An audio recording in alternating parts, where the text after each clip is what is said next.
అదే restricted area 50 కేసులు తీసుకోవచ్చు. ఆ రూట్లో రావచ్చు, ఏళ్ళ దగ్గరికే రావచ్చు. మా ట్రఫ్ దాటుకునే రావచ్చు. మన ప్లాన్ చూపించండి, ఒకసారి సార్. అది పోవచ్చా మనం? వెళ్ళదు సార్, కిందకి వెళ్దాం సార్. వెళ్దాం సార్. అలా ఏంటంటే ఇప్పుడు యాజ్ ఐసీ మీరు కింద కాంక్రీట్ అయిపోయినట్లుంది కదా, కింద అంతా అవ్వలేదు సార్. మనకి ఫస్ట్ ఓన్లీ ఒక 3 స్లాబ్లు అయినాయి సార్. ఇంకా కంటిన్యూట్గా ఈ కిలక వరకు దగ్గరగా 240 మీటర్స్ ఇంకా చేయాలి సార్. ఓ పక్క పైల్స్ క్యాప్, ఓ పక్క ట్రఫ్ వాల్, ఓ పక్క స్లాబ్ 3 అన్నీ లేదు సార్. ఇంకొక 68 పైల్స్ వేసేస్తాం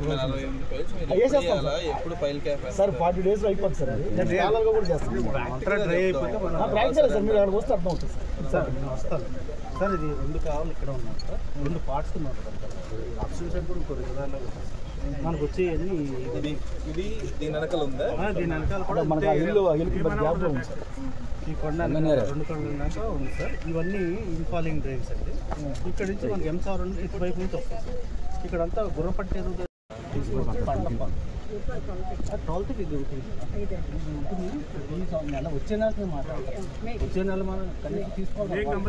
ఏప్రిల్కి మేకి ఇబ్బంది ఉంటుంది. ఏప్రిల్ లాస్ట్ వీక్ మేకి వీళ్ళు 150 మీటర్లు అక్యురేట్ కడుతున్నారు సార్. సో ఈ వైపు చేస్తున్నారు సార్. ఒక 2 కానాల్లోంచి మనకి ఇస్తే అటు నుంచి అడ్డుకట్టేస్తారు సార్. ఈ సైడ్ నుంచి ఏమైనా తీసుకుని పాల్గొంటున్నామో అప్పుడు స్టడీ చేస్తాం. తీసుకుంటే ఆ కానాలు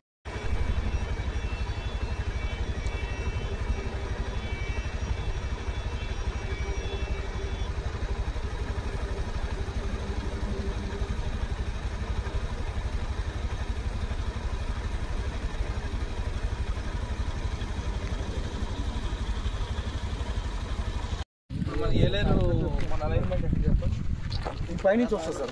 ఆ లఫింగ్ ఏరియా సార్. ఆ లాస్ట్ సీజన్లో కూడా క్రాస్మెంట్ వేసుకొని ఆ వాటర్ రాకుండా క్రాస్మెంట్ వేసి చేసాం సార్. ఇప్పుడు ఏం చేద్దాం చెప్పండి. మరి ఇంకా వర్కింగ్ దానికి రాకుండా అప్పుడు ఏంటి అక్కడ క్రాస్ బండ్ అక్కడ ఫుల్ క్రాస్ బండ్ వేసి మళ్ళీ ఇలా తీసుకుంటాం. ఎన్ని రోజులు వర్కింగ్ మనకి చేయాలంటే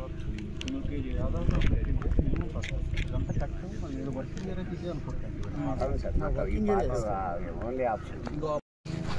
ఎగ్జామ్ లేవు ఇవాళ, మంచి వర్కింగ్ డే కదా. ఎన్ని వేయాలి మనం? ఇంకా 130 సార్. 130. ఎన్ని రిగ్స్ తెచ్చుకుంటున్నారు? ఒకటే సార్. ఒక రిగ్గే కదా. So you're looking at 40-45 days work sir. కంటిన్యూగా అయితేనే ఇక్కడ ఫినిష్ దానికి బ్యాకప్ మళ్ళీ. ఇప్పుడు ఈ అలైన్మెంట్లో ఫైల్స్ వస్తున్నాయా?